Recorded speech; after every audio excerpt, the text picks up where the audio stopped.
Hello, Earl Taylor again with our study course entitled Proclaim Liberty. We're now on Lesson 18, and we'll be finishing up the discussion of the 20 powers given to Congress. Clause 17 of Section 8, Article 1 in the Constitution gives Congress the authority over a 10-mile square area to be designated as the seat of government. As we say in letter A, this was to prevent the area from being politicized as it seemed to have been when the seat of government, or the capital of the United States, was in a particular state. And there was once in a while some violence, which is your blank for letter A, that threatened Congress when it met in Philadelphia. And so the founder says, we're going to set aside an area of land to be politically neutral, that Congress would control, completely separate from any of the states. In letter B, the deterioration of this provision began with the adoption of the 23rd Amendment. Your blank is 23rd Amendment, which gave the District of Columbia 3 electoral votes in presidential elections. Of course, the people were wanting to vote for president, and of course the ideal situation would be to let them vote with Maryland, out of which they were carved. But no, the 23rd Amendment gave them 3 electoral votes in presidential elections. Letter C, another proposed amendment a number of years ago, which would have given D.C. statehood status, which means they would have had the right to elect 2 senators and 1 congressman. That one failed. It passed out of Congress but didn't get enough states to ratify it, and because they felt like making a city equal to a state was not proper. Washington, D.C. is far from the largest city, so what would the other large cities say? And besides, this was completely out of line with the original intent of the founders to be neutral and non-political. Letter D, the federal government was also authorized to occupy areas within a state if such areas were purchased by the consent, that's your blank, consent of the state legislatures. The Constitution spells out the purposes for which the federal government may use land within a state, even if it had the consent of the state legislatures. This is under number 1. Land could be purchased, as we say, with the consent of the state legislatures for 4 purposes. And here they are. Letter A, for the erection of forts, military forts. Most states have military forts in them, and that is wise. You want your military scattered around the nation to protect, particularly on your borders. So forts is your blank for letter A. Letter B, for magazines and arsenals. You don't want all your military equipment stored in one place. That wouldn't be wise. So you need to spread it out. You never know where it's going to be needed. So that's another effective use for the federal government, to have land within a state. Letter C, for dockyards. Well, if you're going to have a navy, you've got to have a place to park your boats. So the states on the coast, of course, would have dockyards, federally owned. And letter D, for other needful buildings. Buildings is your blank, such as for post offices, perhaps federal court buildings, and so forth. These are the only 4 purposes the Constitution allows the federal government to own land within a state.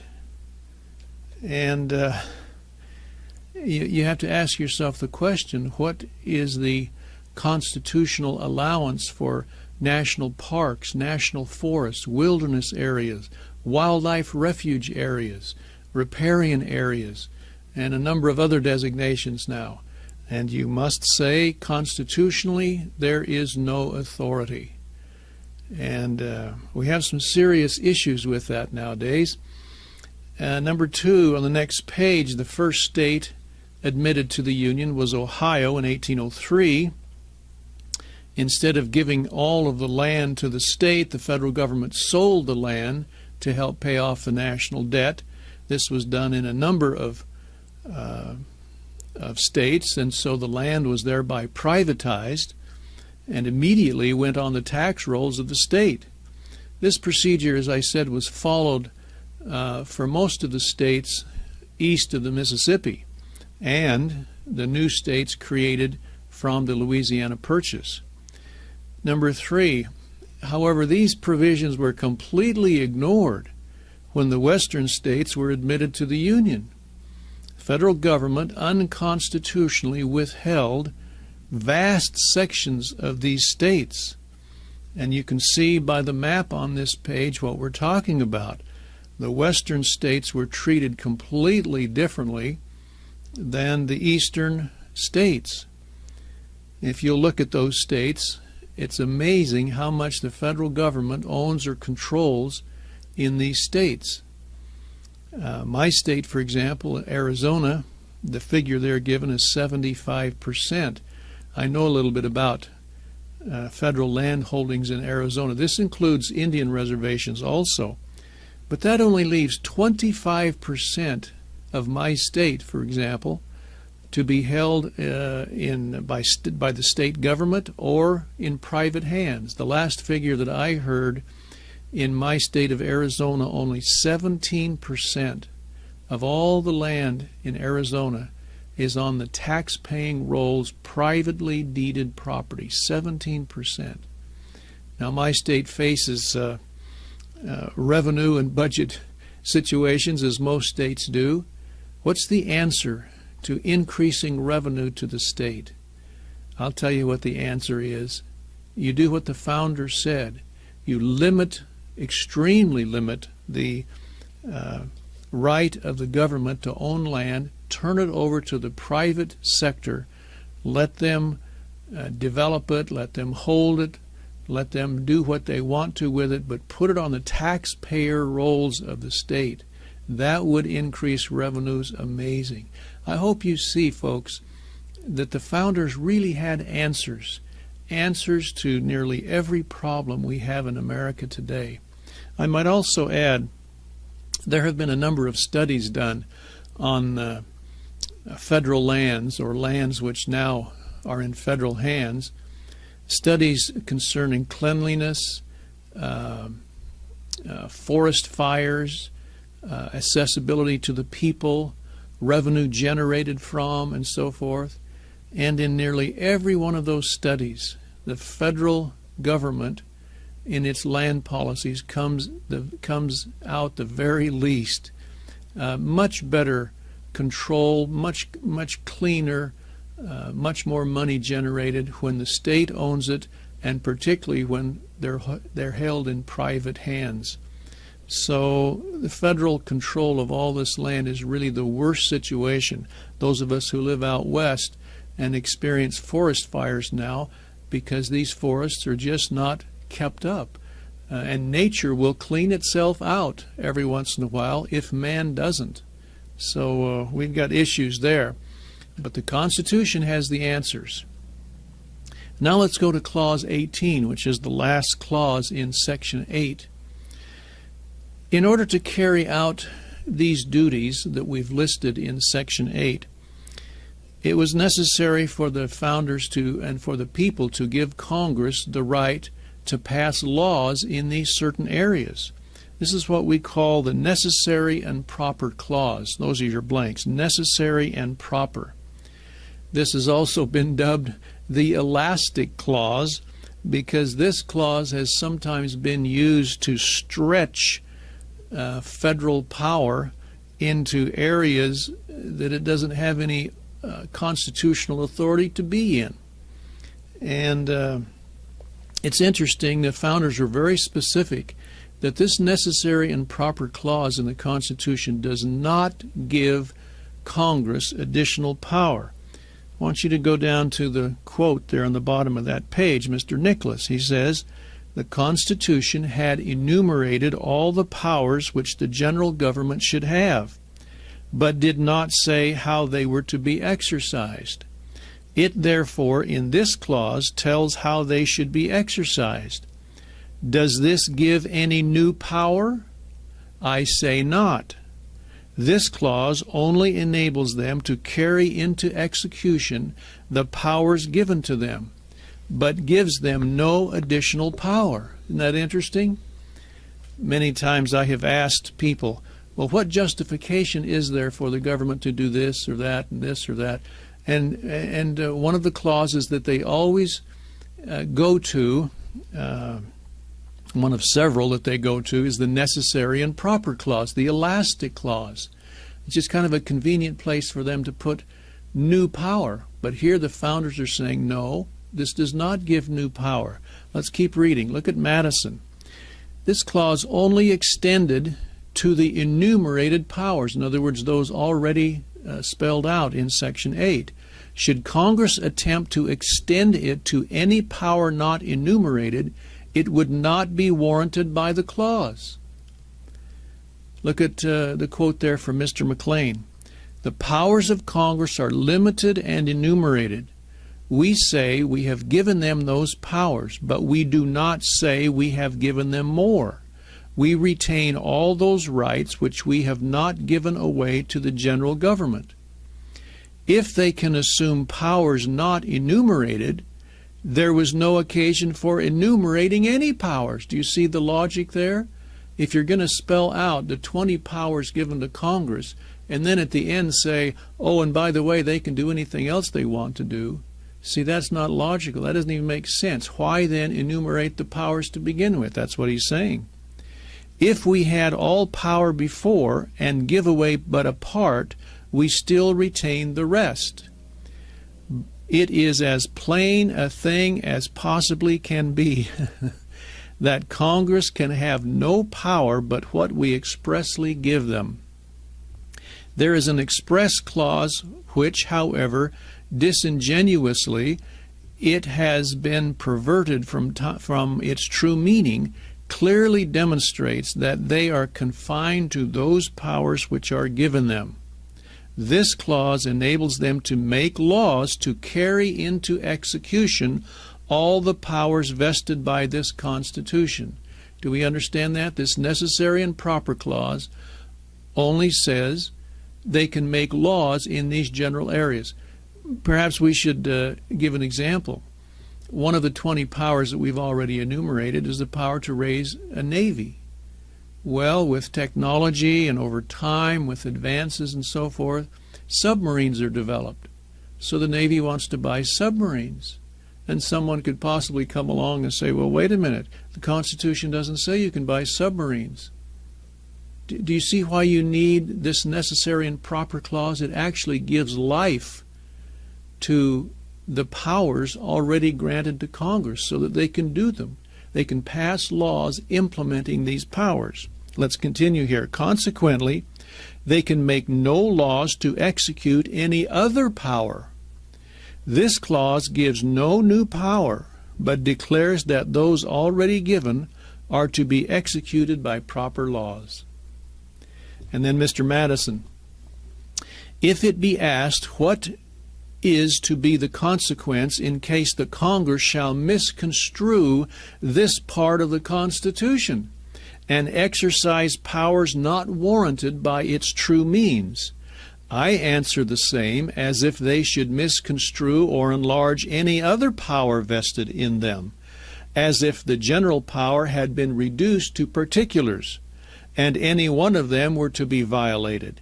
In the last resort, a remedy must be obtained from the people who can, by the election of more faithful representatives, annul the acts of the usurpers.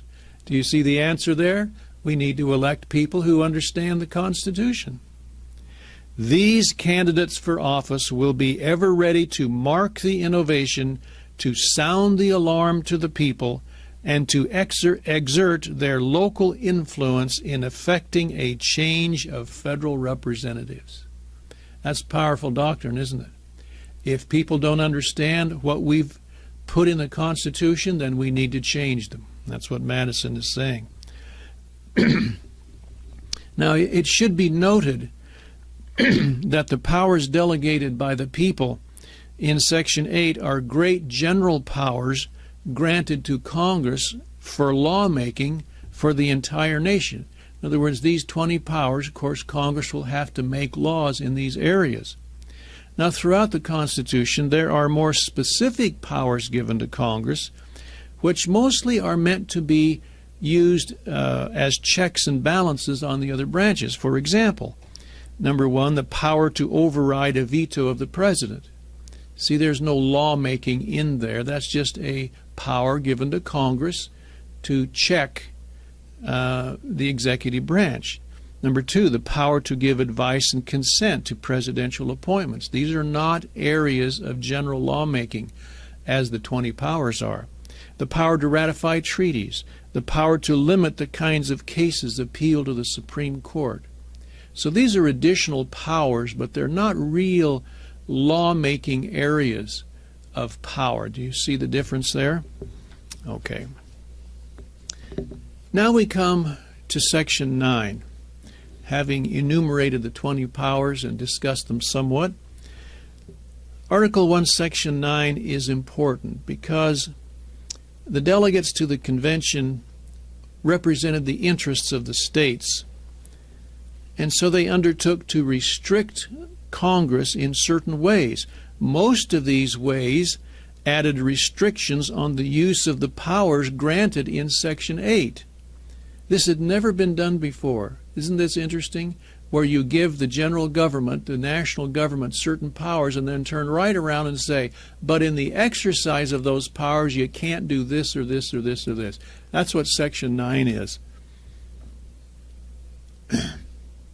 National legislatures, including Parliament in England, always considered themselves supreme and unrestricted in their lawmaking powers. But in the United States Constitution, that is different. Congress is under restrictions. For example, Article 1, Section 9, Clause 1 says until 1808, that's your blank, no restriction was to be placed on the importation or immigration of any persons, referring to slaves, of course, which any of the states might consider proper. Furthermore, no federal tax on such persons was to exceed $10, which would be another way of restricting the importation of slaves if you tax them heavily. So there was a restriction, can't exceed $10. In letter A, it's important to know it was the consensus of the convention that slavery was on its way out. Nearly every delegate, even the ones from the southern states, felt like slavery eventually had to go. But even in the South, only 1 out of 17, that's your blank, white households owned slaves. However, since slaves were considered property, many of them were mortgaged to European banks. Well, an immediate emancipation of the slaves would have resulted in liens and foreclosures because of the loss of collateral by the European banks. So there were economic situations. The southern state says you can't just cut it off. Letter B, 3 of the states, North Carolina, South Carolina, and Georgia, threatened to leave the Union unless they were allowed time to work out these problems. And that was 20 years, and by that time they would have an opportunity to phase out slavery. The other 10 states decided it was best to ensure the stability of the Union first and then deal with the slavery issue after that 20-year period. Do you see that compromise there? We create the Union first and continue to work on our problems. And before agreeing to this, however, the northern states demanded that the southern states agree to give the federal government the power to regulate interstate commerce, which the South agreed to, and the matter was settled. This was one of the, or 2 of the 3 compromises we spoke of earlier. Compromises is your blank. Section 9, Clause 2, the privilege of the writ of habeas corpus. Do you remember what that is? An order of the court to have the prisoner brought before it. Literally means have the body before the court. This privilege shall not be suspended by the government except when there is an invasion or insurrection. Those are your two blanks. In other words, if there's a riot or some real disturbance, the first thing you need to do is round the people up and get control of the situation. In that case, you may have to suspend the privilege of habeas corpus for a while until you get control of the situation. Section 9, Clause 3, Congress is absolutely forbidden to pass a bill of attainder. Attainder, what is that? Well, that's an act of the legislature declaring a person guilty of a crime without a trial. And the founders said, we'll have none of that. Did you get your blank there? Attainder and trial.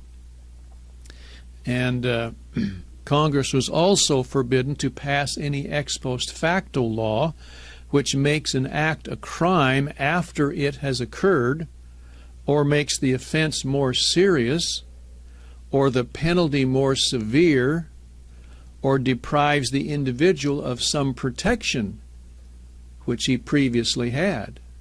Did you get your blanks there? Serious, severe, and protection. Article 9, Clause 4 is an interesting one, and it has to do with taxation. Congress was prohibited from assessing a head tax or other direct tax, such as an income tax, on the states unless it was uniformly assessed according to the population of each state. This is the restriction in the Constitution that prohibited an income tax. And this is the clause that where the Supreme Court would continually slap down Congress, except in one or two cases.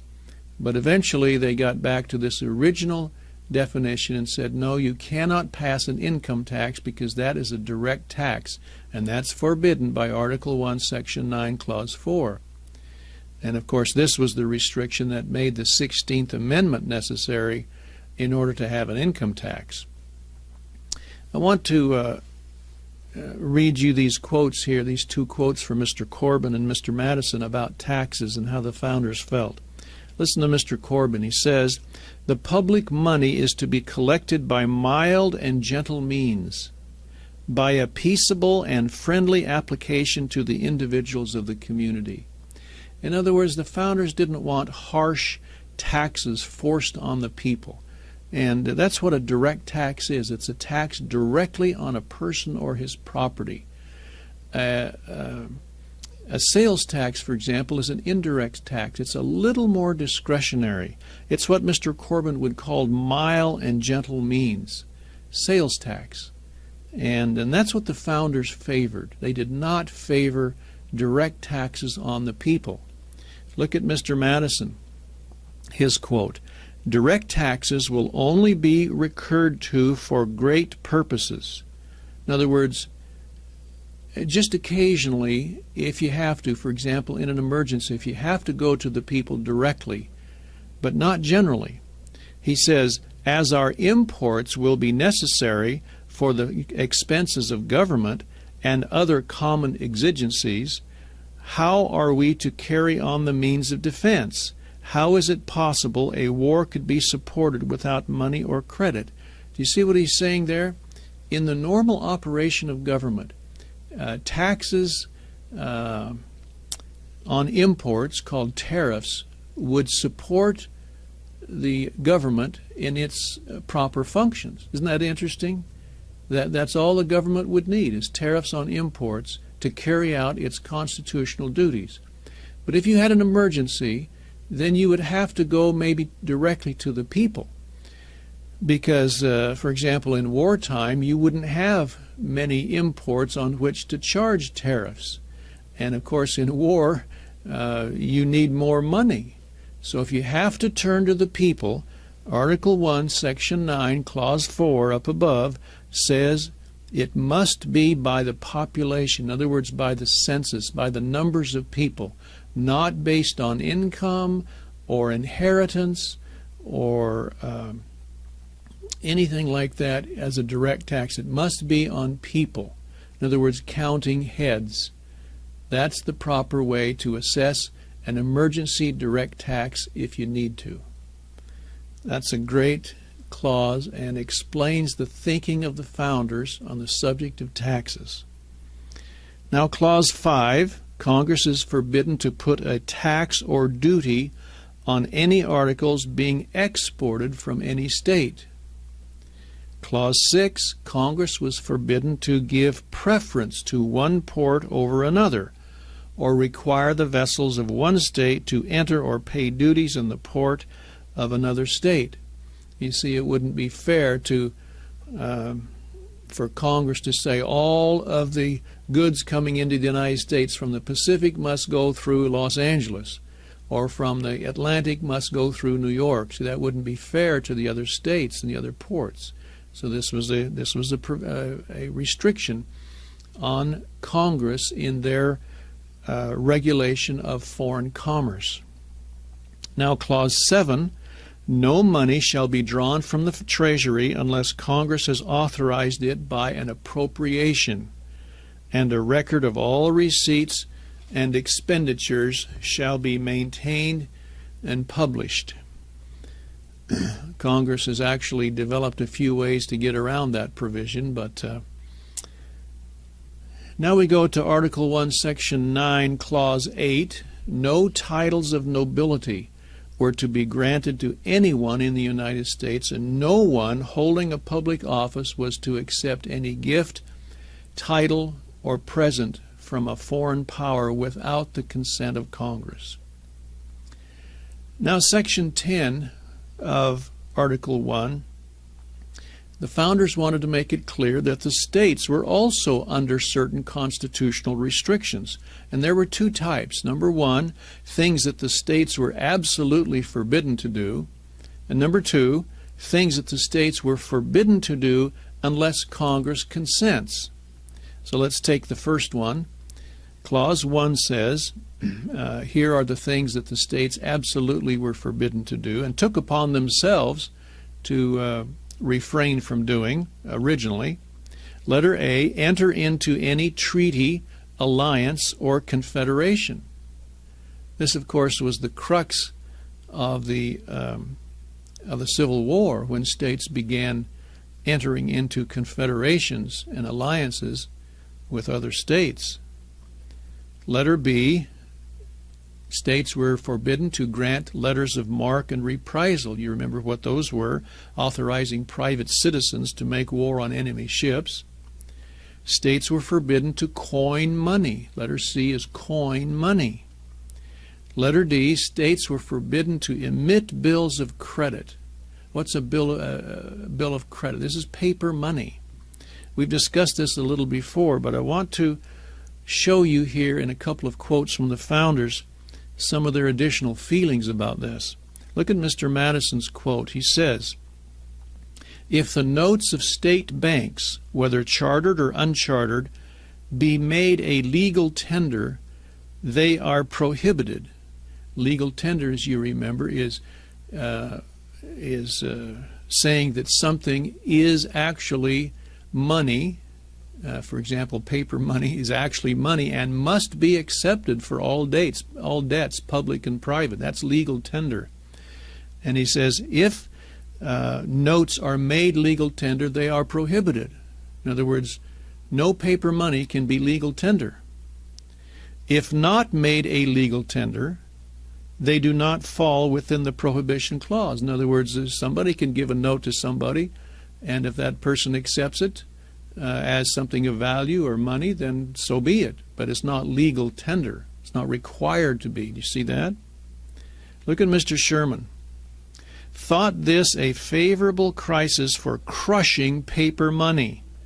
If the consent of the legislature could authorize emissions of it, the friends of paper money would make every exertion to get into the legislature in order to license it.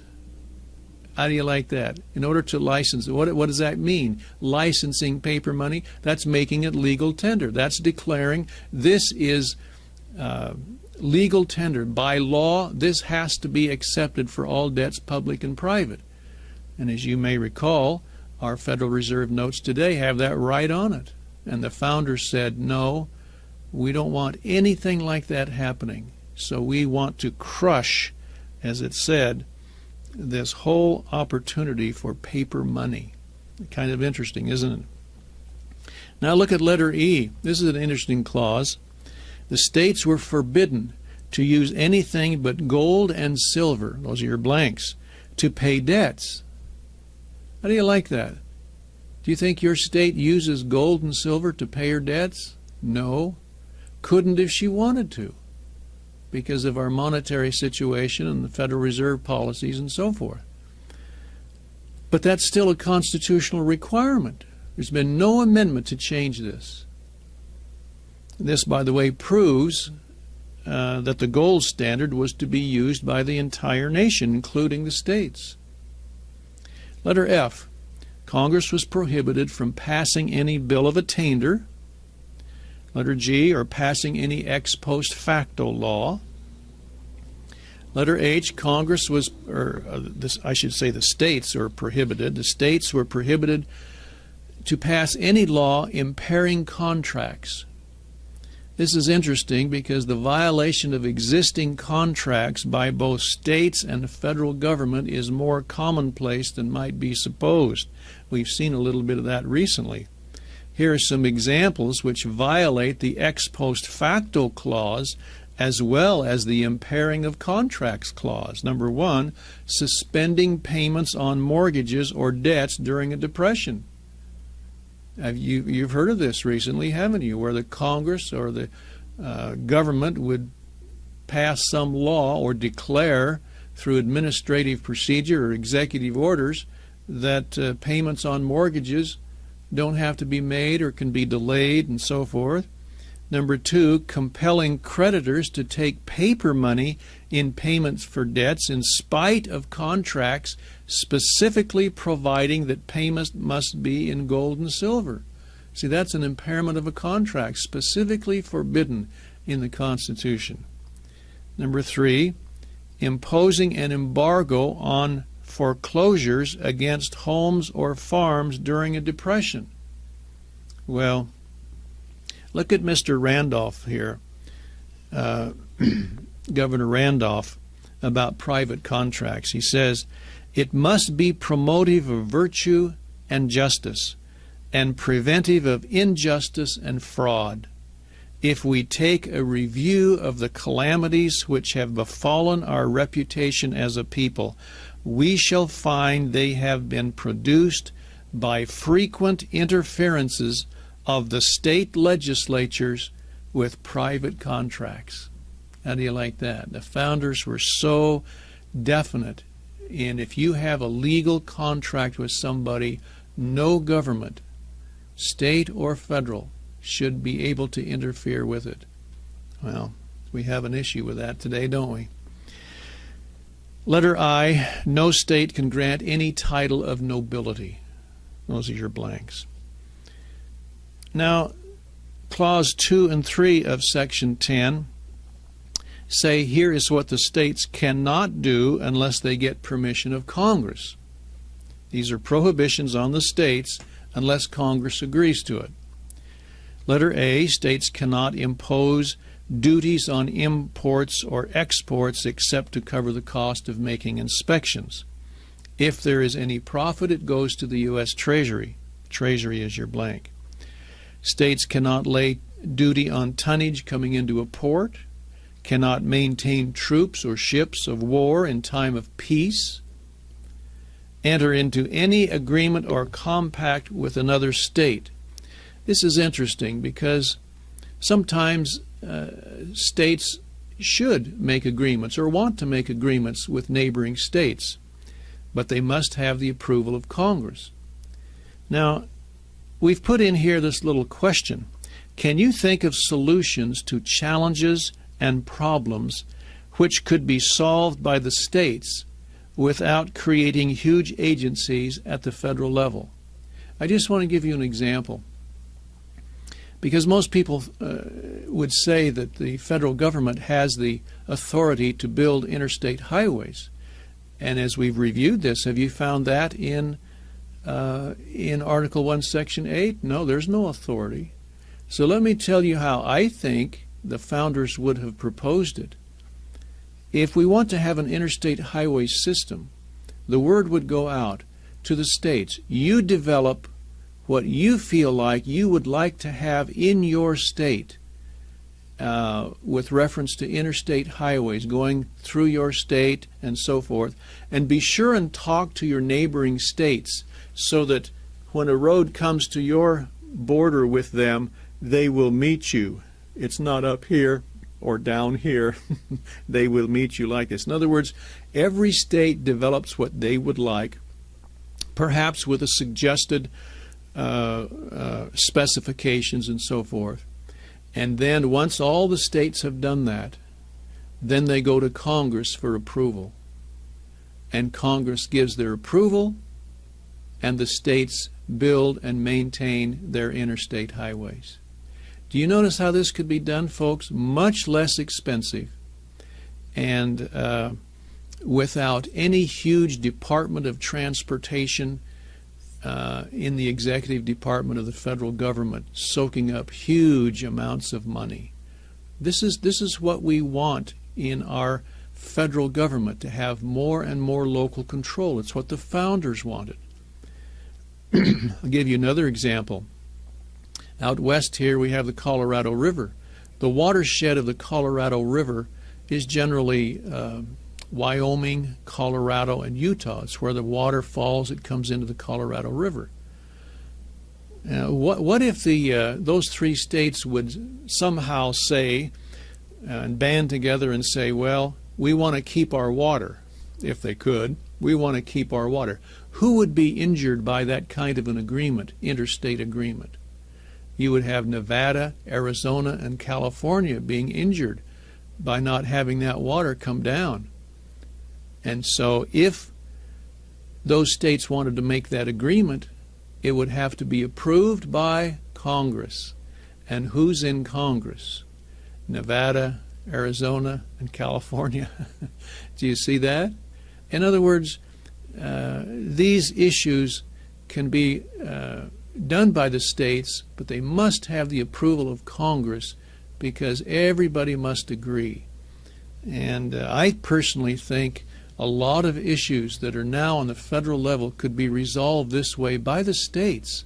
We're talking environmental issues and other kinds of issues that would keep control locally, only having the federal Congress approve it without having to develop these huge federal agencies to run it. And then letter E, no state can engage in war unless invaded or in such imminent danger that there is no time or opportunity to obtain the consent of Congress. This brings us now to the conclusion of Article 1, Section 10. And for the last three lessons, 16, 17, and 18, we have discussed the 20 powers given to Congress, the restrictions on those powers, the restrictions on the states. And wouldn't it be nice if our congressmen and elected officials would review once in a while this authority? Because really, this is the power plant of the Constitution. This is where Congress gets its authority from the people.